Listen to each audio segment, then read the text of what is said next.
여러분, 혹시 이런 상상 해보신 적 있으신가요?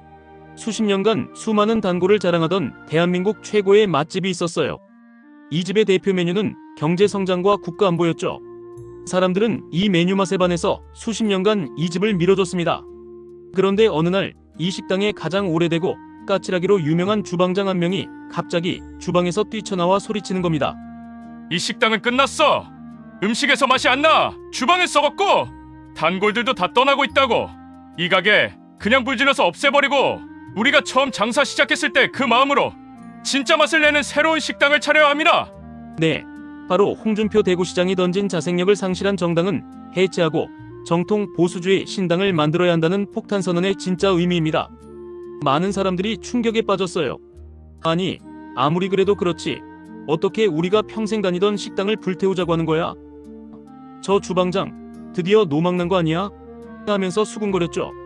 그냥 간판만 좀 바꾸고 인테리어만 새로 하면 될 일을 왜 전부 다 부수고 처음부터 다시 시작하자고 하는 걸까요? 오늘 영상에서는 이 홍준표의 폭탄선언 속에 숨겨진 진짜 의미를 정치일도 모르는 분들도 단 10분 만에 이해할 수 있도록 아주 쉽고 재밌게 파헤쳐 보겠습니다. 이 이야기는 단순히 한 정치인의 말이 아니라 앞으로 대한민국이라는 거대한 배가 어디로 흘러갈지, 그리고 그 배에 타고 있는 우리들의 삶이 어떻게 바뀔지에 대한 매우 중요한 예고편이 될 수 있습니다. 끝까지 보시면 깜짝 놀랄만한 진실을 마주하게 되실 겁니다. 자, 시간을 거슬러 올라가 보죠. 홍준표 주방장이 불태워버리자고 한 이 보수식당. 원래부터 이렇게 문제가 많았던 곳은 아니었어요. 오히려 대한민국에서 가장 잘나가던, 그야말로 오플러내야 먹을 수 있는 최고의 맛집이었습니다. 이 식당의 창업 정신, 즉 정통 보수주의라는 건 사실 아주 간단하고 강력한 레시피였어요. 비유하자면 최고급 국내산 재료로 만드는 든든한 국밥 같은 거였죠. 첫째, 국가안보라는 뜨끈하고 진한 국물. 일단 우리 집, 우리 가족이 안전해야 밥이 넘어가지 않겠냐. 밖에서 깡패들이 얼쩡거리는데 어떻게 장사를 하냐 는 생각이었어요. 튼튼한 국방력으로 나라를 지키는 걸 최우선으로 생각했죠. 둘째, 자유시장 경제라는 신선한 쌀과 고기. 손님들이 뭘 원하는지 우리가 간섭하지 말자. 각자 자유롭게 메뉴를 고르고 열심히 일해서 돈 번 사람들은 그만큼 더 맛있는 걸 사 먹을 수 있어야 한다. 정부는 괜히 참견하지 말고 손님들이 편하게 장사하고 식사할 수 있도록 시장 바닥이나 잘 쓸어줘라. 이게 바로 세금을 줄이고 규제를 풀어 기업과 개인이 자유롭게 활동하게 하자는 생각이었어요. 이 레시피는 정말 엄청난 성공을 거뒀습니다. 전쟁으로 폐허가 됐던 나라가 한강의 기적이라는 신화를 쓰며 세계가 주목하는 경제대국으로 성장했으니까요. 마치 허름한 국밥집으로 시작해서 거대한 프랜차이즈 외식 기업이 된 것처럼요. 사람들은 이 보수 식당에 가면 배부르게 먹고 잘 살 수 있다는 믿음이 있었고 수십 년간 이 식당에 아낌없는 사랑과 지지를 보냈습니다. 이게 바로 보수 정당의 평범했지만 사실은 위대했던 시작이었어요. 그런데 이렇게 잘나가던 맛집에 언제부턴가 문제가 생기기 시작했습니다. 홍준표 시장이 말한 자생력 상실이라는 건 바로 이 문제점들을 한마디로 요약한 단어예요. 자생력이 뭐냐고요? 식당으로 치면 스스로 신선한 재료를 구하고 새로운 메뉴를 개발하고 손님들의 불만을 해결해서 계속 맛집으로 살아남는 힘을 말해요. 이 힘을 잃어버렸다는 거죠. 첫 번째 문제, 주방장들끼리 맨날 싸우기 시작했어요. 원래 한 팀이었던 주방장들이 내가 원조다, 아니다, 내 레시피가 진짜다 하면서 팔을 나누기 시작한 거예요. 예를 들어 박근혜 셰프를 따르는 주방장, 이명박 셰프를 따르는 주방장, 최근에는 윤석열 셰프를 따르는 주방장들까지. 서로 자기가 주방을 잡아야 한다면서 손님들은 뒷전이고 자기들끼리 국자랑 칼을 들고 싸우기 바빴습니다.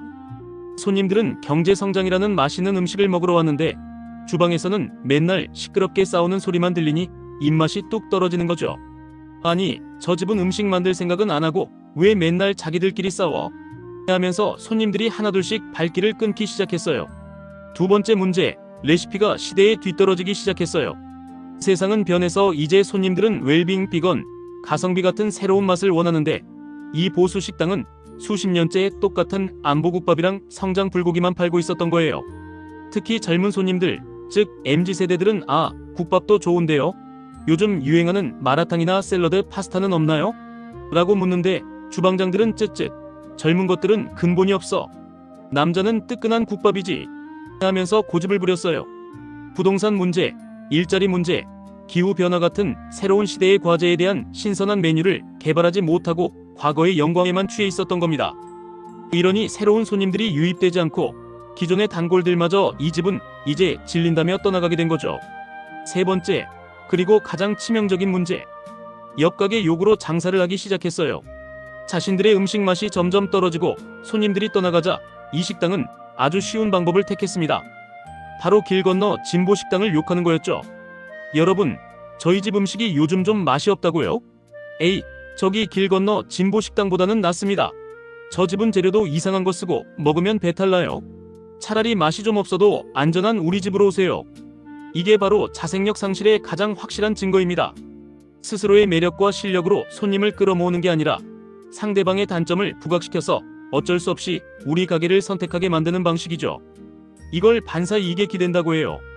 정치는 상대방을 비난하는 것이 아니라 내가 더 나은 비전과 정책을 제시해서 국민의 마음을 얻는 것인데 그 기본적인 기능을 상실해버린 겁니다. 당이 스스로 지지자를 만들어내는 힘, 새로운 시대 정신을 담아내는 힘을 완전히 잃어버렸다는 뜻이에요. 자, 바로 이 지점에서 홍준표 시장의 폭탄 선언, 그 속에 숨겨진 진짜 의미가 드러납니다.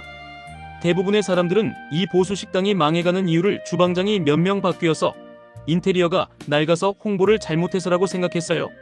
그래서 해결책으로 주방장만 갈아치우자, 간판 이름만 바꿔 달자, 전단지라도 더 돌리자 같은 단기적인 처방만 이야기했죠. 하지만 홍준표라는 노련한 주방장은 문제의 본질을 꿰뚫어 본 겁니다. 그가 발견한 숨겨진 진실은 바로 이것이었습니다. 이 식당은 주방이나 인테리어가 문제가 아니라 건물 자체가 썩어서 무너지기 직전이다. 즉, 몇몇 정치인을 바꾸거나 당명을 바꾸는 수준의 리모델링으로는 절대 해결할 수 없는 당의 근본적인 체질과 시스템 자체가 완전히 망가졌다는 진단을 내린 겁니다. 자생력 상실이라는 말은 식당으로 치면 더 이상 스스로 장을 봐서 신선한 재료를 구해올 능력도, 손님들의 입맛에 맞는 새로운 레시피를 개발할 창의력도, 심지어 주방을 깨끗하게 청소할 의지조차 사라진 좀비 식당 상태라는 거예요. 그저 과거의 명성에 기대어 옆 가게가 망하기만을 바라며 하루하루 연명하고 있을 뿐이라는 거죠. 그래서 홍준표 시장이 내놓은 처방전은 리모델링이 아니라 완전 철거 후 재건축이었던 겁니다. 썩어 빠진 기둥과 벽을 그대로 두고 페인트 칠만 새로 해봤자 결국 건물은 무너질 수밖에 없다는 걸 알았던 거죠. 그가 말하는 정통 보수주의 신당은 바로 그 재건축의 청사진입니다. 과거 우리가 가장 잘했던 그 성공의 레시피였던 진짜 보수의 가치를 다시 꺼내자는 거예요. 첫째, 튼튼한 국가안보라는 기둥을 다시 세우고, 둘째, 개인의 자유와 창의를 존중하는 자유시장 경제라는 뼈대를 튼튼하게 올리자는 겁니다. 그리고 가장 중요한 것, 더 이상 옆가게 욕으로 장사하지 말고 우리만의 압도적인 맛과 서비스, 즉 정책과 비전으로 손님들의 평가를 받자는 초심으로 돌아가자는 외침이었던 겁니다. 이것은 단순한 분노의 표출이 아니라 대한민국 보수 전체를 향한 가장 고통스럽고 근본적인 수술을 제안한 매우 전략적인 승부수였던 셈이죠. 자, 그럼 홍준표 시장의 이 충격적인 처방전대로라면 앞으로 대한민국 정치판은 어떻게 흘러가게 될까요? 그리고 우리 국민들의 삶에는 어떤 영향을 미치게 될까요? 이건 마치 의사가 암 3기입니다. 당장 수술해야 합니다라고 선고한 것과 같아서 몇 가지 시나리오를 예상해 볼 수 있습니다. 만약 홍준표 시장의 말처럼 기존 정당이 해체에 가까운 혁신을 거치고 새로운 가치와 인물들로 채워진 신당이 성공적으로 만들어진다면 대한민국 정치에는 거대한 지각 변동이 일어날 겁니다. 초기에는 엄청난 혼란이 있겠죠. 기존의 보수 식당이 철거되면서 단골 손님들은 이제 우린 어디로 가야 하냐며 우왕좌왕할 겁니다. 정치인들도 서로 찢어져서 이합집산을 반복하며 매우 시끄러울 거예요. 하지만 이 혼란기가 지나고 정통 보수라는 확실한 레시피를 가진 작지만 강한 식당이 새로 문을 연다면 처음에는 가게가 작아서 고전하겠지만 와, 이 집 음식 맛이 예전 전성기 때보다 더 좋아졌네 라는 입소문이 퍼지면서 새로운 손님과 떠났던 단골들이 다시 모여들 수 있습니다. 이렇게 되면 진보 진영과 더 나은 정책으로 경쟁하는 아주 건강한 정치 구도가 만들어질 수 있어요. 우리 국민들 입장에서는 마치 백종원의 골목식당 솔루션을 받은 식당처럼 선택지가 훨씬 더 명확하고 품질 좋은 정치 상품을 고를 수 있게 되는 긍정적인 효과가 나타날 수 있습니다. 하지만 기존 보수 식당의 주방장들과 직원들이 수술은 무슨 수술? 그냥 약 먹고 버티면 돼 라며 홍준표 시장의 제안을 무시할 수도 있습니다. 당장 가게를 철거하는 고통을 감수하기 싫은 거죠.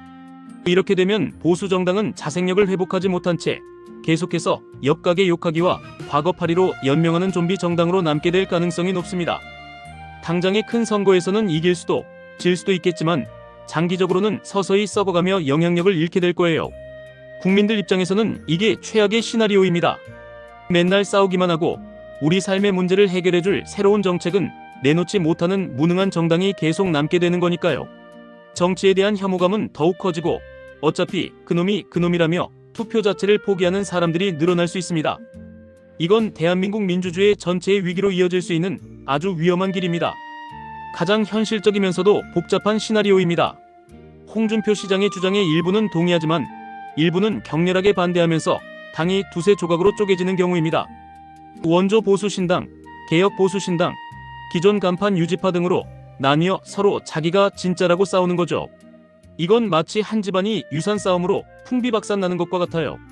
보수 전체가 힘을 잃고 지리멸렬하면서 한동안 진보 진영이 아주 손쉽게 정치의 주도권을 쥐게 될 가능성이 높습니다. 우리 국민들 입장에서는 정치적 불안정성이 극대화되고 국가의 중요한 정책들이 한쪽으로 쏠리면서 사회적 균형이 깨질 수도 있는 우려가 있습니다. 오늘 우리는 홍준표 시장이 던진 정당 해체와 신당 창당이라는 뜨거운 화두를 맛집 비유를 통해 살펴봤습니다. 그의 말은 단순히 홧김에 내뱉은 독설이 아니라 대한민국 보수 정치가 마주한 근본적인 위기에 대한 나름의 처절한 진단이자 극약 처방이었던 셈입니다. 물론 그의 진단이 100% 옳다고 할 수는 없습니다. 누군가는 그래도 저 건물을 완전히 부수는 건 너무 위험하다, 잘 보수해서 쓰면 된다고 말할 수도 있고, 또 누군가는 홍준표 주방장의 레시피도 너무 낡았다, 완전히 새로운 퓨전 요리가 필요하다고 주장할 수도 있습니다. 중요한 것은 이제 보수라는 이름의 이 거대한 배가 더 이상 지금 이대로는 항해할 수 없다는 공감대가 형성되고 있다는 점입니다. 수리를 할 것인가, 폐기하고 새로 만들 것인가, 그 선택의 기로에 서 있는 것이죠. 그리고 이 선택은 단순히 정치인들만의 몫이 아닙니다. 그 배에 타고 있는 주인은 바로 우리 국민들이기 때문입니다. 주인이 어떤 선택을 하느냐에 따라 배의 운명, 그리고 우리의 운명이 결정될 겁니다. 여러분은 어떻게 생각하시나요? 수십 년 된 이 낡고 거대한 배, 약간의 수리를 거쳐서 계속 타고 가야 할까요? 아니면 홍준표 시장의 말처럼 과감히 배를 버리고 위험을 감수하더라도 더 빠르고 튼튼한 새로운 쾌속정을 만들어야 할까요? 여러분이 소중한 의견을 댓글로 남겨주세요. 오늘 이야기는 여기까지입니다. 영상이 유익하셨다면 구독과 좋아요, 알림 설정까지 부탁드립니다. 감사합니다.